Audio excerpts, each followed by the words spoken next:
Question. What makes a plot engaging?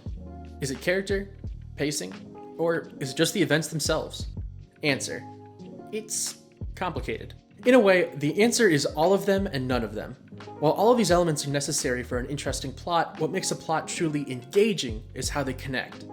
Any good story should be greater than the sum of its parts.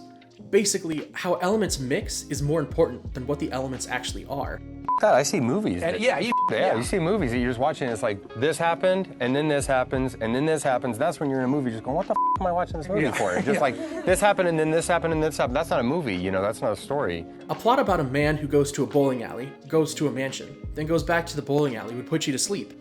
Instead, a plot about a man who goes to a mansion to get a new rug, is dragged into a kidnapping scheme because of it, and gets pushed into scamming the kidnappers is engaging. Why? Well, because it all connects. So, how do we accomplish connective plotting? Enter the try-fail cycle, a device to make plot points feel meaningful. Whether or not you know it, it's a device you've seen countless times, and it boils down to this: yes, but, no, and. Basically, every event should be connected to the next with the starting phrases of yes, but X, or no, and Y. And then I looked really closely at the structure of The Princess Bride. Then you look at Inigo's plotline.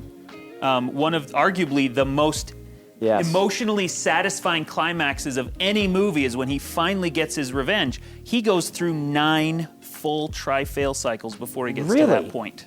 And that's part of why I think that's so satisfying, because we have been with him and he just keeps getting kicked in the face over and over. And when he finally does it, you can't help but cheer. Let's actually take a look at that scene and see how it uses the try-fail cycle. Inigo Montoya, at long last, encounters a 6-fingered man who killed his father. But he can't just win the day without any hiccups. That's boring. So what happens instead? The 6-fingered man appears with henchmen who charge Inigo. Does he dispatch them? Yes, but the 6-fingered man is still a distance away. Does Inigo corner the man? No, and the man runs away. Does Inigo catch him? No, and the door is locked behind the man. Does Inigo get through? Yes, but the man stabs Inigo in the gut with a throwing knife. Does Inigo recover? Yes, but the man attacks him. Does Inigo stop the attacks from vitally striking him? Yes, but he has to redirect the hits to his shoulder and then his bicep. Does Inigo retaliate? Yes, but he nearly collapses. Does Inigo exact his revenge? I want my father back, you son of a bitch.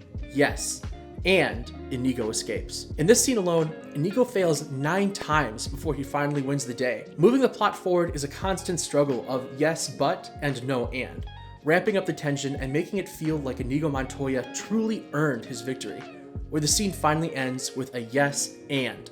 So, next time someone says to you that plot is just things happening in a story, go ahead and tell them. You keep using the word. I don't think it means what you think it means. Thanks for watching. I'll see you next time. Hey, thanks so much for watching. If you liked the video, go ahead and subscribe or drop a like. Hope to see you next time.